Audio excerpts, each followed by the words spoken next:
Hello there guys! For today's video, I'm going to show you how to use generative fill in Photoshop. And also, we will dive deeper into making selection using generative fill, previewing and refining the result. So let's get started! So first, make sure that you're running the latest version since generative fill is available only on the recent updates. The second step we're going to do here is we're going to create selection. So you can use any of the Photoshop selection tool, like going on to the toolbar. You can use the lasso tool. You can also use object selection tool, quick selection tool, rectangular marquee tool, any different kinds of selection. So to start, we're gonna use the lasso tool for now. Let's just create a selection, right? So from here on the ground, I'm just going to create a round shape. So something like this. There we are. So once we already have the selection, now we can now start to apply the generative fill.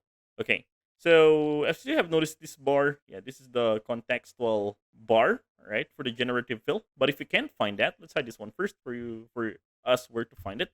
Okay, so if you don't find that bar, well, you can go to the menu bar, go to Windows, and then find on contextual taskbar, and there you have it. Okay, now let's run this up. We use generative fill if you want to add something on your image or you want to remove something on it. Okay, so first, with this selection, I'm going to click on generative fill. There you are. And then you can already either type in the prompt or leave it blank for Photoshop to generate its own ideas. Okay, so from the box, let's say I want to add here a bunny. So I'm going to write down bunny. There you are. Right? So once we already type down the composite that we want to add, now hit generate. Once you hit generate, Photoshop AI will process the selection and present you with a few variations. And by the way, if you find this video helpful so far, please consider subscribing to help YouTube algorithm show my videos to other nerds like us.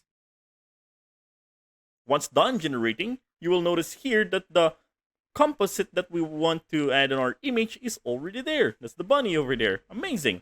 Okay, so going on to the properties panel, yeah, you can see here there are three kinds of version you want to add. Well, let's click this one. Maybe we can use this one or this white rabbit over here. All right, so this one looks fine for me. So once you will notice here on the layers panel, we already have this layer of the bunny, and that's the generative layer, red this symbol. All right, and that's how it goes. So let me show you the before and after. This one is the before, and this one is the after. And that is how to use generative fill in Photoshop.